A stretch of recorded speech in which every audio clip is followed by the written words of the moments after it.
ஆந்திர பிரதேசத்தில் பறவை காய்ச்சல் பரவி வரும் நிலையில் நாமக்கல்லில் உள்ள கோழி பண்ணைகளில் நோய் தடுப்பு முன்னெச்சரிக்கை நடவடிக்கைகள் தீவிரமாக மேற்கொள்ளப்பட்டு வருகின்றன.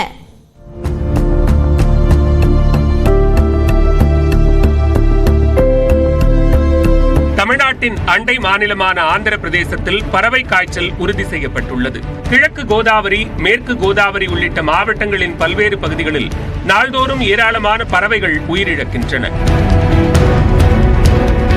மேற்கு கோதாவரி மாவட்டத்தின் வேல்புரு, கனூரு பகுதிகள், எல்லூரு மாவட்டத்தின் பாதாம்புடி, கிருஷ்ணா மாவட்டத்தின் கம்பலகுடேம் ஆகிய பகுதிகள் உயிரி பாதுகாப்பு மண்டலங்களாக அறிவிக்கப்பட்டு பல்வேறு கட்டுப்பாடுகள் விதிக்கப்பட்டுள்ளன. 3 மாதங்களுக்கு கோழி இறைச்சி மற்றும் முட்டை விற்பனை செய்ய தடை விதிக்கப்பட்டுள்ளது. இதனைத் தொடர்ந்து பறவை காய்ச்சல் பரவலை தடுக்க தமிழ்நாடு, கர்நாடகா உள்ளிட்ட மாநிலங்களில் இருந்து கோழிகளை ஏற்றி வரும் லாரிகள் தடுத்து நிறுத்தப்படுகின்றன. மேலும் மாநில எல்லையில் 24 சிறப்பு சோதனை சாவடிகள் அமைக்கப்பட்டுள்ளன. இந்நிலையில் தமிழ்நாட்டில் அதிக அளவில் கோழி பண்ணைகள் மற்றும் முட்டை கோழிகள் உள்ள நாமக்கல் மாவட்டத்தில் பாதுகாப்பு நடவடிக்கைகளை பண்ணையாளர்கள் தீவிரப்படுத்தியுள்ளனர். கோழிகளுக்கு கிருமி நாசினி தெளிக்கப்படுகிறது. மேலும் கோழி பண்ணைக்கு வரும் பணியாளர்கள் மற்றும் வாகனங்களுக்கு கிருமி நாசினி தெளிக்கப்படுகிறது. விசிட்டர்ஸ் இந்த மாதிரி தேவையில்லாத ஆட்கள்லாம் உள்ள அனுமதிக்கிறது இல்லை.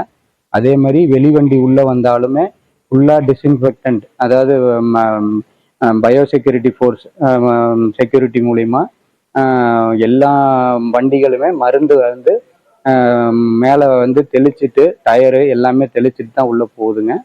அதே மாதிரி இங்கிருந்து போகிற வண்டிக்கும் எல்லாம் டிஸ்இன்ஃபெக்ஷன் பண்ணி தான் அனுப்புகிறோம். கோழி பண்ணைக்குள்ளார வர லேபர்ஸுக்கு வந்து ஃபுட்பாத் பண்ணிவிட்டு ஹியூமன் ஸ்ப்ரே வந்து ஸ்ப்ரே பண்ணுறோங்க. எல்லாம் நீட்டாக க்ளீனாக பண்ணிவிட்டு அப்புறம் தான் வந்து ஷெட்டுக்குள்ளார போய் ஒர்க்கை ஸ்டார்ட் பண்ணுறாங்க. முட்டை எடுக்கிற வேலை, மற்ற தீனி போடுற வேலை எல்லாமே பண்ணிட்டுங்க. மறுபடியும் அதே மாதிரி மதியமும் வந்து லஞ்சுக்கு வந்துட்டு போகும்போது சேம் அதே மெத்தட் தாங்க. அதே மாதிரி ஷெட்டுக்குள்ளார வந்துங்க கோழிக்கு வந்து ஸ்ப்ரே பண்ணிட்டு இருக்குங்க. அப்படி எதுவுமே வராத தாக்காத மாதிரி எந்த எக்காரணத்தை கொண்டும் வெளி ஆட்களுக்கு அனுமதி கிடையாது. உள்ள ஷெட்டுக்குள்ளார அலவுட் இல்லைங்க. நாமக்கல் பகுதிகளில் நிலவும் தட்பவெட்ப நிலை, பண்ணைகளில் பின்பற்றப்படும் உயிரி பாதுகாப்பு நடைமுறைகளால் பறவை காய்ச்சல் நோய் கிருமிகள் பரவுவதற்கு வாய்ப்பு இல்லை என்று வல்லுநர் குழு தெரிவித்துள்ளது. எனினும் முன்னெச்சரிக்கை நடவடிக்கைகள் எடுக்கப்பட்டு வருவதாக கோழி பண்ணையாளர்கள் தெரிவிக்கின்றனர். நியூஸ் 18 தமிழ்நாடு செய்திகளுக்காக நாமக்கல்லில் இருந்து செய்தியாளர் ரவிக்குமார்.